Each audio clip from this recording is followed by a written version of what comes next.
Meu nome é Ana e hoje vou contar para vocês uma história que ainda me deixa sem dormir direito. Uma história sobre 3 meses que mudaram completamente tudo o que eu pensava sobre confiança, sobre riqueza e, principalmente, sobre quem realmente éramos por trás das máscaras que usamos todo dia. Eu trabalhava como diarista há mais de 10 anos quando conheci Dona Beatriz. Casa enorme no bairro mais nobre da cidade. Jardim que parecia de filme. Carros importados na garagem. O tipo de lugar que a gente só vê na televisão, sabe? Quando ela me contratou, pensei que era minha chance de finalmente ter um trabalho estável, bem remunerado. Afinal, gente rica paga bem, né? Ou pelo menos era isso que eu pensava. Desde o primeiro dia, senti que tinha algo estranho naquela casa. Dona Beatriz me observava de um jeito diferente. Não era só a supervisão normal de patroa, era como se ela tivesse estudando cada movimento meu, cada palavra que eu falava, cada reação que eu tinha.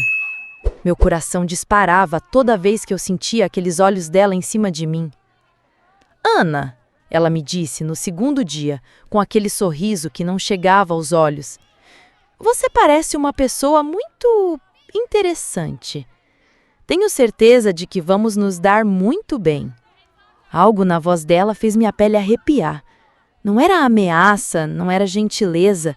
Era como se ela soubesse de algo que eu não sabia. Como se ela já tivesse planejado alguma coisa para mim. As primeiras semanas foram normais. Limpeza, organização, aquela rotina de sempre. Mas aí começaram os testes. No começo eram coisas pequenas. Ela deixava dinheiro esquecido em lugares óbvios. R$ 50 em cima da mesa da sala. R$ 100 no banheiro. 2 notas de 20 na gaveta da cozinha, meio escondidas, mas não tanto que eu não visse. Eu sempre entregava tudo para ela, claro. Minha mãe não me criou para ser ladra. Mas toda vez que eu devolvia o dinheiro, ela fazia aquela expressão estranha, como se eu tivesse decepcionado ela de alguma forma, como se ela estivesse esperando outra reação. Que honesta você é, Ana, ela dizia, mas o tom não era de elogio, era de surpresa, frustração. Eu não conseguia entender. Depois vieram os objetos. Um relógio caro esquecido no sofá, um colar de ouro no banheiro, uma pulseira valiosa na mesa da cozinha. Toda vez a mesma coisa. Eu devolvia, ela ficava com aquela cara estranha, como se eu tivesse falhado em algum teste que eu não sabia que estava fazendo. Minha cabeça começou a doer toda noite quando eu chegava em casa. Meu estômago vivia embrulhado. Eu sentia que estava caminhando numa corda bamba, mas não sabia onde era o chão nem onde era o precipício. O que aquela mulher queria de mim? O pior eram os olhares dela. Toda vez que eu estava limpando, eu sentia que ela estava ali, me observando de algum canto da casa. Quando eu me virava, às vezes ela mesmo estava lá parada, me encarando com aquela expressão que eu não conseguia decifrar. Outras vezes não tinha ninguém, mas eu jurava que alguém tinha estado ali segundos antes. Ana, ela me chamou numa sexta-feira, no final do segundo mês. Você já se perguntou por que algumas pessoas nascem ricas e outras pobres? A pergunta me pegou desprevenida. Eu estava dobrando toalhas e minhas mãos tremeram um pouco. Não sei, Dona Beatriz. Acho que é o destino, né? Ela riu. Um riso baixo, sem alegria. Destino? Ela repetiu, como se a palavra fosse engraçada. Que interessante sua resposta. Naquela noite eu não consegui dormir. Havia algo na voz dela, na forma como ela disse aquelas palavras, que me deu um frio na barriga. Era como se ela estivesse me preparando para alguma coisa. Algo grande. Algo que mudaria tudo. E eu não fazia ideia do que estava por vir. Porque o que eu descobri no terceiro mês, o que Dona Beatriz realmente estava fazendo comigo durante todo esse tempo, é algo que vocês jamais vão imaginar. O terceiro mês começou diferente. Dona Beatriz não estava mais deixando dinheiro ou objetos caros espalhados pela casa. Em vez disso, ela começou a fazer perguntas, muitas perguntas, sobre minha vida, minha família, meus sonhos, meus medos. No começo, pensei que ela estava apenas sendo amigável, tentando conhecer melhor a funcionária. Ana, me fala sobre sua infância. Ela disse numa terça-feira, enquanto eu passava pano na mesa de jantar de mogno que custava mais que minha casa inteira. Eu contei sobre minha mãe, que criou 5 filhos sozinha depois que meu pai morreu num acidente de trabalho. Sobre como eu comecei a trabalhar aos 12 anos, vendendo doce na escola para ajudar em casa. Sobre como nunca tive boneca nova, sempre as que as vizinhas davam, já quebradas, que eu consertava com durex e muito carinho. Dona Beatriz escutava tudo com uma atenção que me deixava desconfortável. Ela não apenas ouvia, ela absorvia cada palavra como se estivesse memorizando, arquivando tudo na cabeça para usar depois. E hoje, Ana? Quais são seus sonhos hoje? Minha voz saiu mais baixa que o normal. Ah, Dona Beatriz, gente como eu não pode sonhar muito alto, né? Meu sonho é conseguir pagar o aluguel todo mês sem passar aperto. Talvez um dia ter uma casinha própria. Nada demais. Ela ficou em silêncio por tanto tempo que eu parei de limpar e olhei para ela. Havia algo nos olhos dela que me fez engolir seco. Uma mistura de pena, raiva. Eu não sabia dizer. Que pena, ela murmurou, quase falando sozinha. Que desperdício. No dia seguinte, ela começou com as situações estranhas.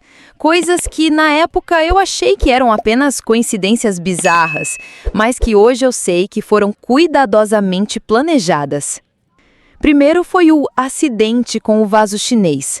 Eu estava limpando a sala quando escutei um barulho terrível vindo da cozinha. Corri para lá e encontrei Dona Beatriz no chão, gemendo de dor, com cacos de um vaso caríssimo espalhados ao redor dela. Ana! Ela gritou, e a voz dela estava cheia de sofrimento. Me ajuda, por favor! Acho que torci o tornozelo. Meu coração disparou. Larguei tudo e corri para ajudá-la. Levantei ela do chão, levei até o sofá, coloquei gelo no pé dela, fiz chá calmante. Fiquei ali do lado dela durante 2 horas, esquecendo completamente do meu trabalho. Você não precisava fazer isso, Ana, ela disse. Mas havia algo estranho na voz dela, como se ela estivesse satisfeita. Claro que não, Dona Beatriz, a senhora estava machucada.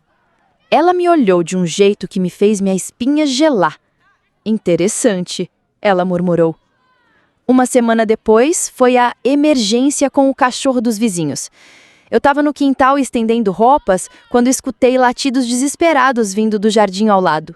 O cachorrinho dos vizinhos, um vira-lata pequeno e carinhoso que sempre vinha me cumprimentar, estava preso entre as grades do portão, chorando de desespero. Sem pensar 2 vezes, larguei tudo e fui ajudar o bichinho.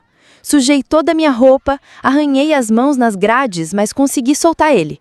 O cachorro ficou lambendo meu rosto todo agradecido e eu nem liguei para o sangue que escorria dos meus arranhões.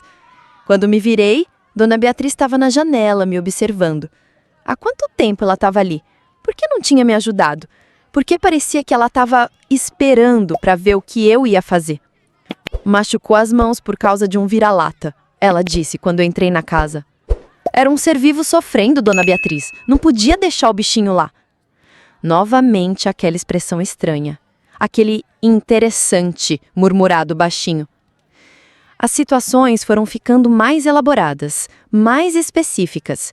Uma vez ela esqueceu a carteira no táxi e pediu para eu pagar a corrida com o meu dinheiro. Eram R$ 40, quase 1/3 do que eu ganhava por dia. Mas eu paguei sem reclamar porque ela parecia desesperada. Outra vez, ela recebeu uma ligação urgente, bem na hora de pagar meu salário, e pediu para eu esperar até o dia seguinte. Eu tinha contas para pagar, minha mãe precisava de remédio, mas eu disse que tudo bem, que podia esperar. Toda vez que essas situações aconteciam, eu via aquele brilho estranho nos olhos dela, como se cada reação minha fosse uma peça de quebra-cabeça que ela estava montando na cabeça. Mas o mais perturbador eram as conversas que ela tinha no telefone quando pensava que eu não estava escutando. Conversas baixas, misteriosas, sempre na mesma linha de... Sim, ela passou em todos os testes até agora. Não, ela não suspeita de nada. Eu disse que precisava ter certeza. Em breve você vai entender por quê. Quem estava do outro lado da linha? Testes? Certeza do quê? Meu sono estava cada vez mais perturbado. Eu acordava no meio da madrugada com o coração disparado, sonhando com aqueles olhos dela me observando.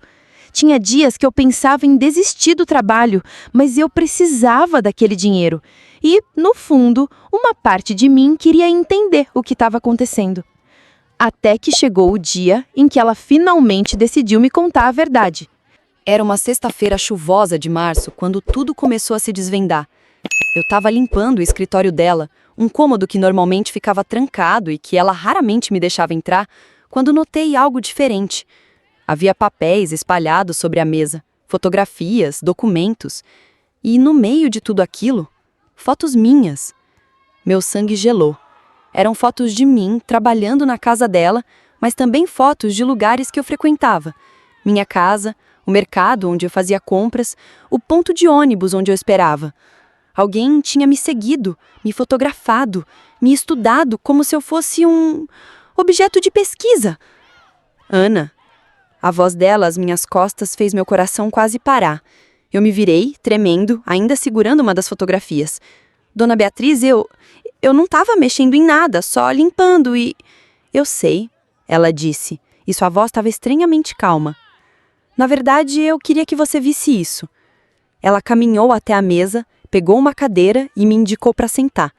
Minhas pernas estavam bambas, mal conseguia ficar de pé. Sentei porque não tinha escolha. Durante 3 meses, eu testei você de todas as formas possíveis. Testei sua honestidade com dinheiro e objetos de valor.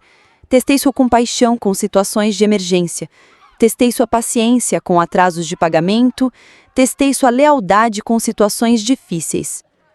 Minha voz saiu como um sussurro. Por quê? Ela abriu uma gaveta e tirou de lá uma pasta grossa, cheia de papéis. Colocou na mesa entre nós duas. Porque eu precisava ter certeza absoluta do seu caráter antes de fazer o que vou fazer agora. Minha cabeça estava girando. Nada disso fazia sentido. Por que uma mulher rica gastaria tanto tempo, tanto dinheiro, tanta energia para testar uma simples diarista? Dona Beatriz, eu não entendo. Ana, ela me interrompeu. Você sabe qual é a diferença entre gente como eu e gente como você? A pergunta me deixou desconfortável. A senhora tem dinheiro e eu não? Ela balançou a cabeça. Não é o dinheiro, Ana. É a educação. São as oportunidades. É nascer no lugar certo, na família certa, ter acesso às pessoas certas. Ela fez uma pausa, me encarando diretamente. Você tem algo que dinheiro não compra. Algo que nenhuma escola ensina. O quê? Caráter. Ela disse simplesmente. Bondade genuína. Honestidade que não se quebra nem sob pressão. Compaixão que não depende do que você vai ganhar em troca. Eu ainda estava confusa, assustada. Mas por que isso importa para a senhora? Foi então que ela abriu a pasta. Dentro havia documentos legais, papéis que eu não entendia completamente, mas consegui captar algumas palavras. Testamento, herança, beneficiária. Ana, eu não tenho filhos, não tenho parentes próximos que se importem por mim por algo além do meu dinheiro. Durante 62 anos, acumulei uma fortuna considerável, mas nunca tive ninguém em quem eu confiasse completamente. Meu coração estava batendo tão forte que eu tinha certeza que ela podia ouvir. Nos últimos 5 anos, contratei investigadores particulares para encontrar pessoas que pudessem ser candidatas. Pessoas com histórico de honestidade, de bondade, de caráter sólido. Você foi a 12ª pessoa testada. Testada para quê? Minha voz saiu quase inaudível. Para ser minha herdeira. O mundo parou. Eu tinha certeza que havia escutado errado. Herdeira. Eu, Ana, filha de uma lavadeira, que nunca teve nada além de roupa remendada e comida contada? A senhora tá brincando comigo, consegui sussurrar. Nunca falei mais sério na minha vida. Ela pegou um dos documentos e colocou na minha frente. Todas as outras candidatas falharam nos testes. Uma roubou o dinheiro que deixei propositalmente. Outra mentiu sobre sua situação financeira para tentar conseguir adiantamentos. Uma terceira Nem se importou quando fingi que estava com um mal-estar. Minhas mãos tremiam tanto que mal conseguia segurar o papel. Mas você, Ana, você passou em todos os testes. Mesmo quando significava prejuízo para você, mesmo quando significava sacrifício, você escolheu fazer o que era certo. Lágrimas começaram a escorrer pelo meu rosto. Eu não sabia se era de alívio por finalmente entender o que estava acontecendo ou de terror pelo que estava descobrindo. Eu não posso aceitar isso. A senhora nem me conhece direito. Eu te conheço melhor do que você imagina. Sei que você manda dinheiro para sua mãe todo mês, mesmo quando isso significa que você come apenas arroz e feijão. Sei que você trabalha doente porque não quer decepcionar os patrões. Sei que você já encontrou carteiras perdidas na rua e sempre correu atrás dos donos para devolver. Como ela sabia de tudo isso? Por quanto tempo havia pessoas me observando, me seguindo, relatando cada detalhe da minha vida? Mas existe uma condição, e sua voz ficou mais séria. A palavra condição ecoou no meu ouvido como um sino de alarme. Claro que havia uma condição. Pessoas ricas não fazem nada de graça, especialmente algo tão absurdo quanto deixar uma fortuna para uma completa estranha. Que condição? Perguntei, enxugando as lágrimas com as costas da mão. Dona Beatriz se levantou e foi até a janela. Ficou ali parada, olhando para o jardim, com as mãos cruzadas nas costas. O silêncio se estendeu tanto que eu comecei a me sentir desesperada. Ana, você tem 28 anos, é jovem, saudável, inteligente, mas nunca teve oportunidades reais na vida, não é mesmo? Não, senhora. Nunca estudou além do ensino médio, nunca viajou, nunca teve acesso à cultura, à arte, aos prazeres da vida que o dinheiro pode proporcionar. Cada palavra era como um lembrete doloroso de tudo que eu não tinha, de tudo que nunca seria. É verdade. Ela se virou para mim e havia algo diferente em seu olhar, algo que me fez sentir um frio no estômago. A condição é que você aceite ser moldada, educada, transformada. Como assim? Você vai morar aqui comigo, vai ter aulas particulares com os melhores professores, línguas, etiqueta, cultura geral, administração, vai aprender a se comportar em sociedade, a falar corretamente, a se vestir adequadamente, vai ser apresentada ao meu círculo social como minha protegida. A palavra protegida soou estranha na boca dela. Mas, Dona Beatriz, eu tenho minha vida, minha família. Sua família será muito bem cuidada. Sua mãe nunca mais vai precisar trabalhar, seus irmãos vão poder estudar nas melhores escolas, mas você vai ter que abrir mão de quem você é agora para se tornar quem eu preciso que você seja. Meu estômago embrulhou. Abrir mão de quem eu sou? Ela voltou para a mesa e abriu outro documento. Ana da Silva será apenas um nome no passado. Você se tornará Ana Beatriz Monteiro, minha sobrinha distante, recém-descoberta, que cresceu longe da família por circunstâncias trágicas. Essa será a nossa história oficial. Eu estava ficando tonta. A senhora quer que eu minta sobre quem eu sou? Quero que você se torne alguém digna de herdar meu patrimônio. O mundo não aceita que uma diarista de repente se torne milionária. Mas uma sobrinha perdida, educada e refinada? Isso eles entendem. E se eu não quiser? O silêncio que se seguiu foi ensurdecedor. Dona Beatriz me olhou de uma forma que nunca havia olhado antes. Não era mais a patroa observadora, nem a mulher que parecia genuinamente interessada na minha história. Era alguém acostumada a conseguir o que queria. Ana, você seria louca de recusar isso? Pensa na sua mãe, nos seus irmãos, pensa nas pessoas que você poderia ajudar, pensa na vida que você poderia ter. Mas não seria minha vida, seria? Seria uma vida melhor.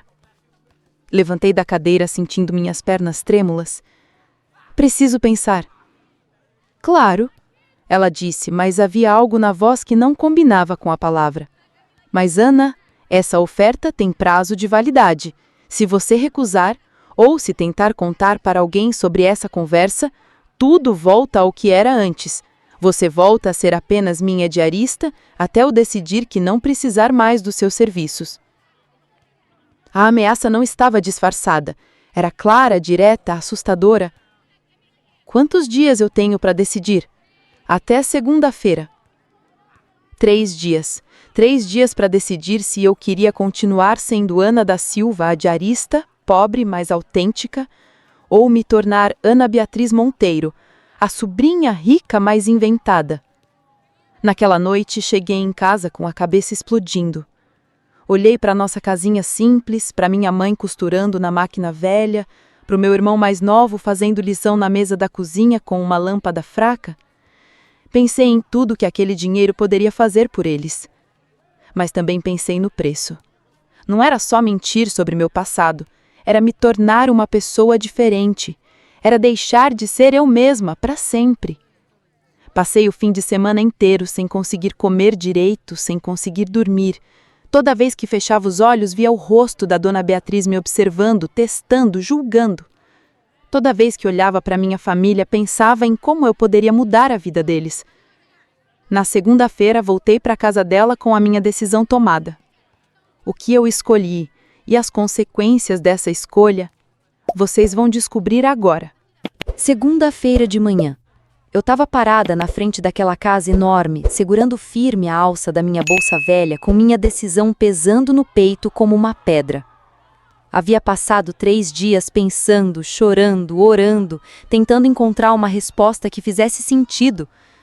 Dona Beatriz me recebeu na sala, sentada na mesma poltrona onde tudo havia começado 3 meses atrás. Ela não perguntou nada. Apenas me olhou com aqueles olhos que já conheciam cada expressão do meu rosto. Eu aceito.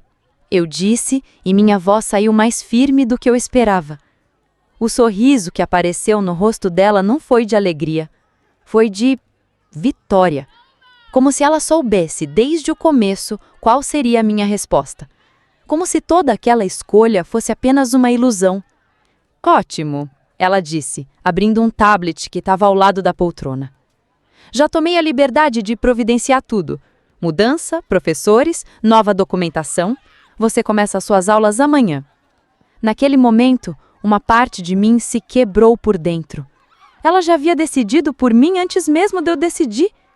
Os testes não eram para saber se eu era digna de confiança. Eram para saber se eu seria manipulável o suficiente. Os meses que se seguiram foram os mais estranhos da minha vida. Aprendi francês, italiano, etiqueta social, história da arte, conheci pessoas importantes, frequentei eventos caros, usei roupas que custavam mais que um salário inteiro. Por fora, eu estava me tornando exatamente o que Dona Beatriz queria, uma versão refinada de mim mesma. Mas por dentro, eu estava morrendo um pouco a cada dia. Ana da Silva, a menina simples que adorava conversar com os vizinhos e ajudar qualquer um que precisasse, foi desaparecendo.